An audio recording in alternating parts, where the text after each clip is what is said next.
24-დან 27 ივლისის ჩათვლით ბათუმი მერვე საერთაშორისო ჯაზ ფესტივალს უმასპინძლებს. შავი ზღვის ფესტივალი წელსაც ცნობილ არტისტებს ელოდება. მსოფლიოში აღიარებული მუსიკოსების გარდა აჭარაში ჩასულ სტუმრებს არაერთი სიურპრიზიც დახვდებათ. ბილეთების გაყიდვა უკვე დაწყებულია. კულტურის და დაცვის სამინისტროს დატირების სტატუსის ერთობლივმა ძალისხმევამ მოგცა იმის საშუალება, რომ 4-ვე დღე არის ძალიან სუღეთ დატვირთული, 4-ვე დღე ეგრეთ წოდებულ ჰედლაინერებს დაეთმო. არც ერთ ევროპულ ფესტივალს ესეთი ვიკენდი საფესტივალო არ აქვს. მუსიკა შედგენილია სხვადასხვა გემოვნების, ყველანაირი გემოვნების მენელისთვის და ეს ნებისმიერ ამინდში არავისთვის არ იქნება მოსაწყენი.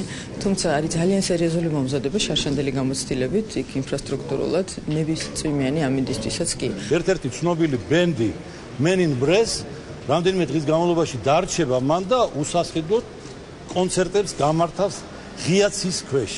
ამიტომაც ჩვენ ვღებულობთ აქ მონაწილეობას. გარდა ამისა მიგვაჩნია, რომ ჯაზი ეს არის ოპტიმიზმით სავსე მუსიკა.